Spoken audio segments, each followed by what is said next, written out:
Is ULTRAKILL's hardest difficulty possible with only the shotguns?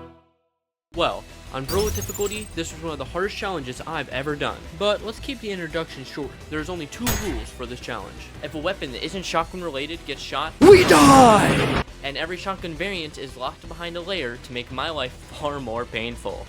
Slamming is allowed, and we will start with V2's arm. If you disagree with any of these rules, then, I don't know, write a hate comment or something. More video promotion! Because of my self-imposed rules, we cannot touch that revolver. Instead, I ripped off V2's arm for this very occasion.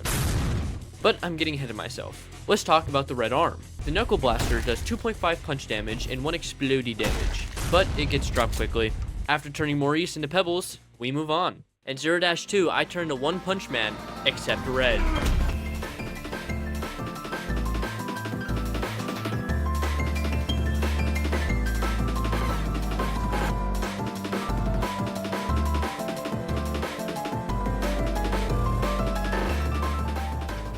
Dropping into 0-3, we must face the toughest roadblock in this whole challenge, the Sword Machine. When getting in this level, my first thought was to skip straight to him by using a mechanic called Slam Storage. It allows you to jump all the way to his arena in one fell swoop. But fighting him felt like smacking a metal wall with a pool noodle and praying it would break. So after dying, I decided to take the normal route to him. I proceeded to blast through the basic enemies and make my way to his first phase. This is where I got stuck for a good bit of attempts, because I didn't understand one very important thing: movement. Seeing as when I have the usual full arsenal, enemies like this die very quickly, I never realized that airtime and quick movement would be the key to beating him. After realizing this, all it took was one simple attempt where I utilized sliding and wall bouncing for an easy win, and my beloved shotgun. Making my way to the beginning of the level, I used an advanced movement technique called blowing myself up. I don't know what I was thinking, but finally armed my shotgun, Sword Machine was turned into a red mist, allowing me to move on to Cerberus. I say Cerberus because 0-4 has exactly 0 relevance to this challenge. Well, other than the fact that it has cool enemies, I guess. Here's a little montage.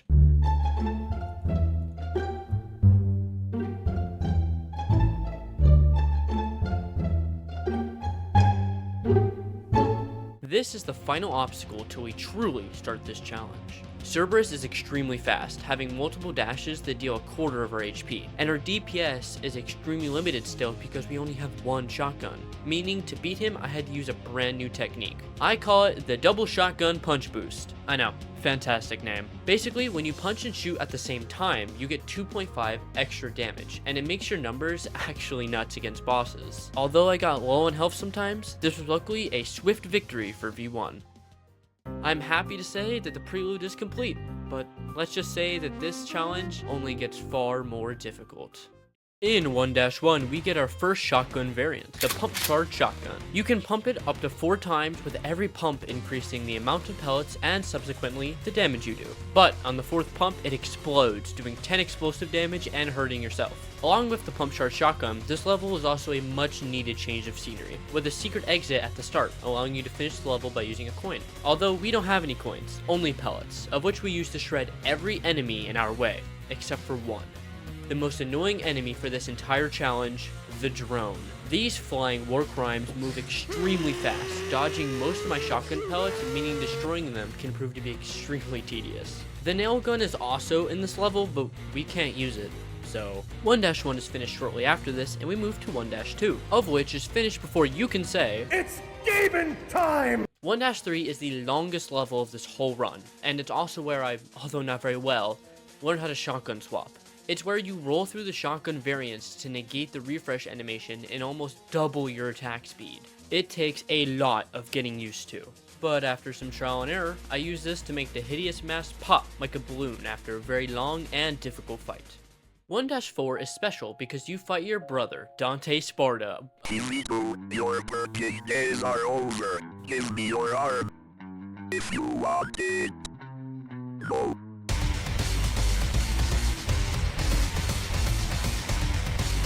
He is generally the easiest boss in the game because of a technique called coin punching. But without coins, I have to do the full fight, where he has an entire arsenal and insane movement, while I only have 2 shotguns. Needless to say, he destroyed me for a very long time. Hey, Eremy here. I'm not joking when I say that. The amount of V2 attempts was 5 minutes 43. So like, I don't know, 35 minutes worth of just V2 attempts. Also, yes, I'm editing this video on CapCut right now. I died to V2 for so long, I had dreams about this death screen. I mean, shotgun swapping didn't work, the double shotgun punch boost didn't work. I was so lost and willing to give up. Until I remembered something from 1-1. The pump shotgun's ability to explode. The explosion does a lot of damage, but also 50 damage to yourself, meaning it was either glass cannon or nothing. This was the only way for me to defeat V2, so I had to lock in for one last attempt.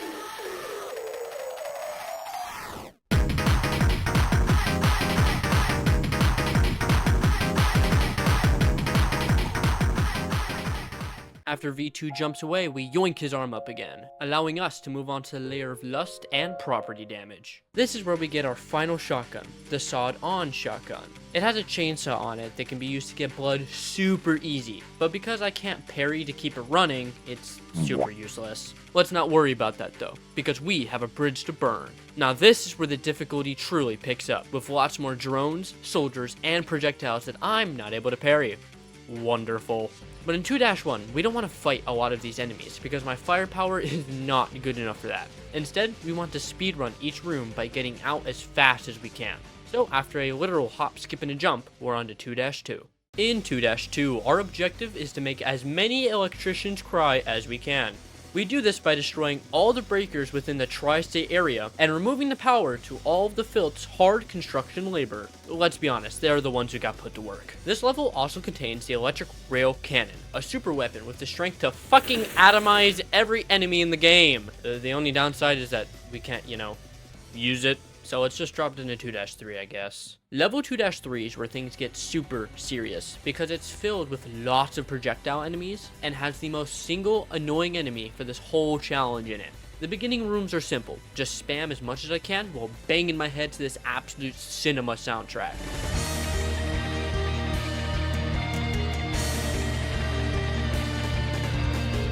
But without the rail cannon, the water sections get way more annoying because these areas are filled with enemies to show you how the rail cannon can electrify water. But we can't use it. Maybe I should stop complaining so much. I put myself through this on purpose. Whatever. Using my chainsaw in the factory room, I was able to easily clean it up. And we are at last to the skill check of this level. The Mind Flare. To be honest, I don't know if my shotguns could easily defeat it, or if this will be a huge pain in the butt. But, as luck would have it, my shotguns are far more than well equipped for this, and now it's time for a dance with Minos. In 2-4, we encounter the corpse of King Minos, except he's actually a threat this time. Die! You see, normally you can just parry his hands for huge damage and an easy win, but with only shotguns, there's not a whole lot you can do. He slammed me down more times than I wish to admit. At first, I tried to use the pump shotgun explosion, but that did not work. So I forced myself to lock in and master shotgun swapping. This strategy is so broken. It lets you melt health bars, especially Minos's, because you can stack like 1,000 pellets and they all hit his face at the same time. Just watch.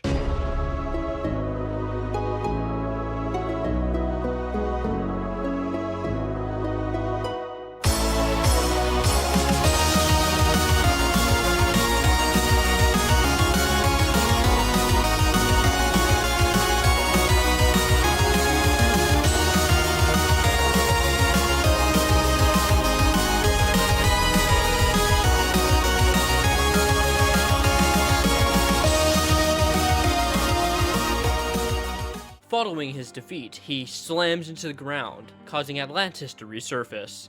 Going into his mouth, we move on to the final 2 levels of this whole challenge. But there's a terrible problem. For most of this level, and like half my attempts against Gabriel, I ran out of PC storage, and I didn't notice my recording become 200 gigabytes for this challenge. So unfortunately, you're gonna have to accept a trust me bro for 3-1. I don't want to just do it now because I feel like that's sort of cheating because this run was supposed to be done in one sitting. Either way, this is it. After almost 3 hours of attempts, this will have become my badge of honor until reality hit me in the face.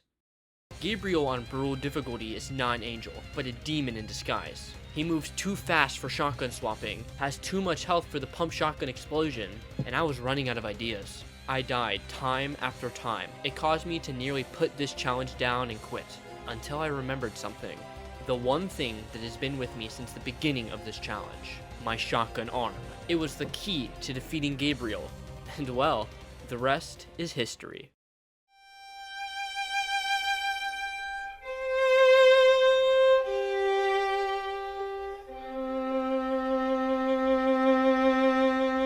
Fuck you!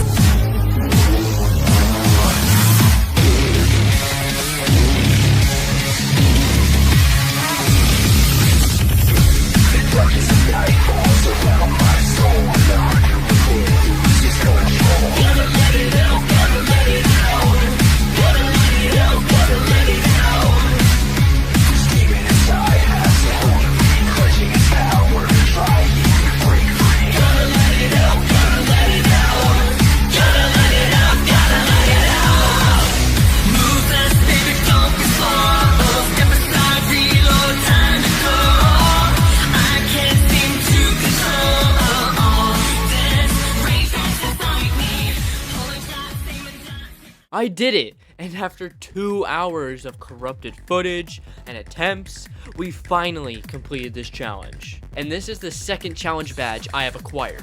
How many more can I get? I don't really know. But if you enjoyed this video, check out my first part where I do this with only the revolver. And remember, don't you dare go hollow.